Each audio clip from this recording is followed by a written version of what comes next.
నిన్న మధ్యరాత్రి దేవగుడి గ్రామంలో ఆదినారాయణ రెడ్డి స్వగ్రామమైన దేవగుడి గ్రామంలో దివంగత ముఖ్యమంత్రి పేదల పెన్నిధి డాక్టర్ వైఎస్ రాజశేఖర రెడ్డి గారి విగ్రహాన్ని ఆదినారాయణ రెడ్డి కావచ్చు, భూపేష్ రెడ్డి కావచ్చు, వాళ్ళ అనుచరులు పూర్తిగా ధ్వంసం చేయడం జరిగింది. ఆ విగ్రహాన్ని గతంలో ఏర్పాటు చేసింది కూడా భూపేష్ రెడ్డి తండ్రి దేవగుడి నారాయణ రెడ్డి ఏర్పాటు చేసినాడు. ఈరోజు ఏదైతే ఆ విగ్రహాన్ని నిన్న రాత్రి రాజశేఖర రెడ్డి గారి విగ్రహాన్ని ధ్వంసం చేశారో ఈ జిల్లాలో, ఈ రాష్ట్రంలో కొన్ని లక్షల మంది మనోభావాలు దెబ్బతిన్నాయి, సెంటిమెంట్స్ దెబ్బతిన్నాయి. ఇది తప్పుడు చర్య. ఈ చర్యను ప్రతి ఒక్కరు కూడా ఖండిస్తూ ఉన్నారు. దీని గురించి ఇవాళ నేను, నాతో పాటు రామ్ సుబ్బారెడ్డి అన్న, రాచమల్లి ప్రసాద్ రెడ్డి అన్న, ఇందాక సుధమ్మ గారు, అదేవిధంగా ఈ నియోజకవర్గంలోని కార్యకర్తలు, నాయకులు, మా మాజీ డిప్యూటీ సీఎం అంజద్ బాషా గారు అందరూ కూడా వచ్చి జమ్మలమడుగు అర్బన్ పిఎస్లో సిఐ గారికి కంప్లైంట్ ఇచ్చినాము. దీనికి బాధ్యులపైన కఠినమైన చర్యలు తీసుకోమని చెప్పి మరి పోలీస్ వారిని రిక్వెస్ట్ చేయడం జరిగింది, మనవి చేయడం జరిగింది. ముఖ్యంగా ఇదొక పిరికిపంద చర్య. దేవగుడి ఆదినారాయణ రెడ్డి గారు గడిచిన కొన్ని రోజులుగా, కొన్ని వారాలుగా ఆయన బిహేవియర్ చూస్తే ఏదైనా డిజార్డర్ వచ్చిందా అన్న డౌట్ ప్రతి ఒక్కరికి కూడా కలుగుతుంది.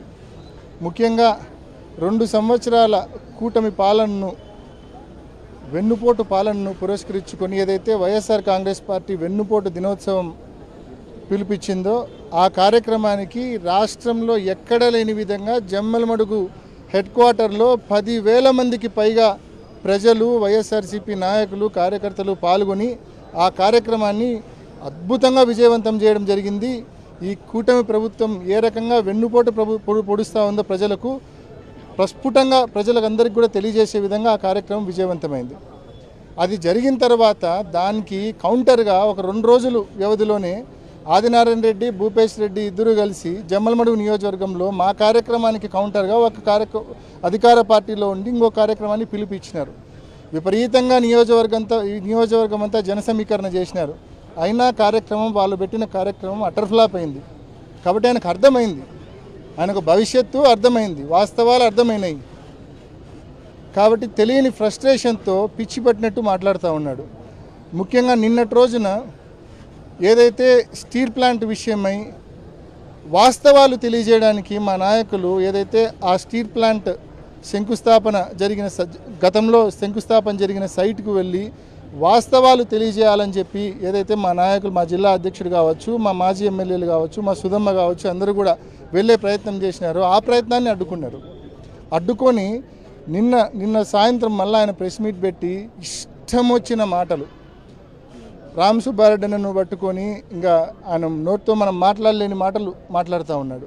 అదేవిధంగా వచ్చిన మా నాయకులందరినీ ఉద్దేశించి ఉత్తనా కొడుకులు అని మాట్లాడతాడు. ఏమవుతుంది అంటాడు. నైనా ఎవరు ఉత్తనా కొడుకులు?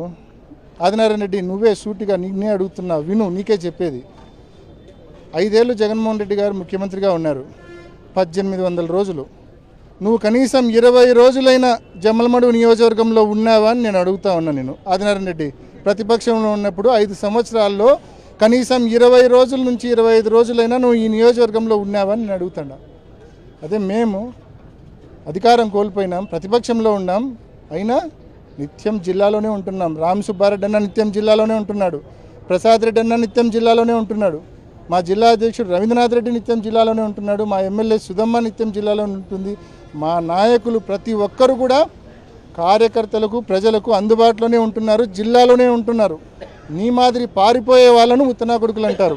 ఈ మాదిరి నిలబడి ప్రజల కోసం, కార్యకర్తల కోసం నిలబడే వాళ్ళను ఉత్తనా కొడుకులు అనరు.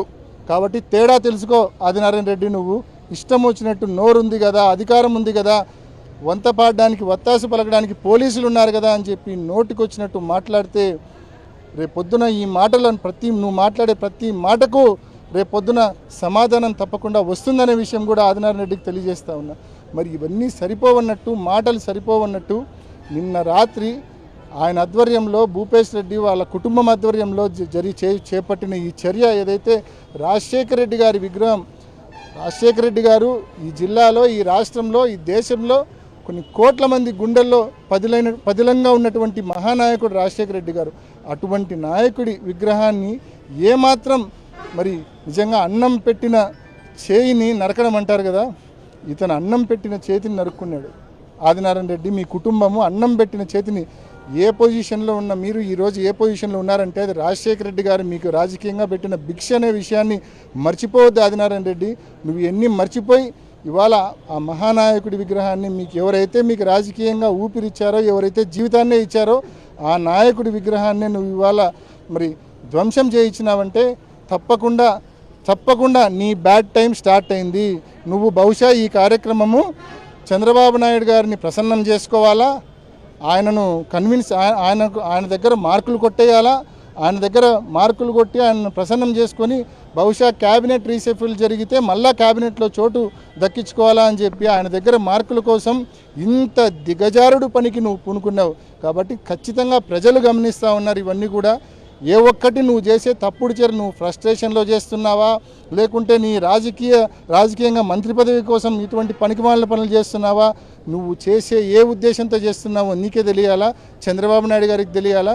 నువ్వు ఏ ఉద్దేశంతో ఇటువంటి తప్పుడు పనులు చేసినా ఖచ్చితంగా ప్రజలు భగవంతుడు ఇద్దరు నీకు బలంగా సమయం సందర్భం వచ్చినప్పుడు మొట్టికాయలు వేసే కార్యక్రమం తప్పకుండా బలంగా చేస్తారని చెప్పి కూడా ఆదినారాయణ రెడ్డి గట్టిగా తెలియజేస్తూ, ఇటువంటి తప్పుడు మాటలు, దిగజారుడు మాటలు, తప్పుడు పనులు, దిగజారుడు పనులు మానుకోమని చెప్పి గట్టిగా ఆయనకు హితువు పలుకుతూ ముగిస్తున్నాం.